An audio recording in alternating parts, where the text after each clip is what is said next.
High, আজকে চা বানানোর ব্লগ নিয়ে চলে আসলাম। এই দেখো জল ফুটছে, তারপরে দুধের ভিতরে একটু গরম জল দিয়ে দেব।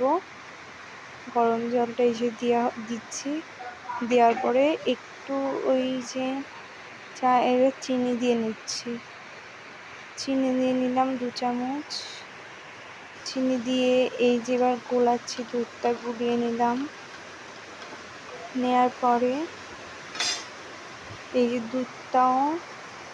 দুধটা আমার গোলানো পুরো কমপ্লিট হয়ে গেছে। এবার চা পাতা দিয়ে দিলাম, 1 চামচ চা পাতা দিয়ে দিলাম।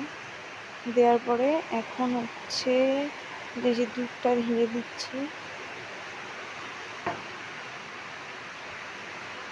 দুধ ঢালা কমপ্লিট আমার।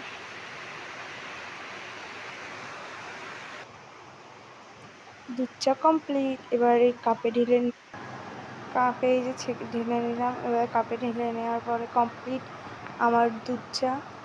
এই যে বিস্কুটের পাতা নিয়ে নিয়েছি, নেওয়ার পরে এই যে কাপে চা ঢেলে নিয়েছি। এবার বিস্কুটটা দিয়ে দেব, ঠাম্মাকে দিয়ে দিলাম। ঠাম্মাকে দিয়ে দেওয়া কমপ্লিট। এই ভিডিওটা সবাই টাটা, বাই বাই, ভালো থেকো।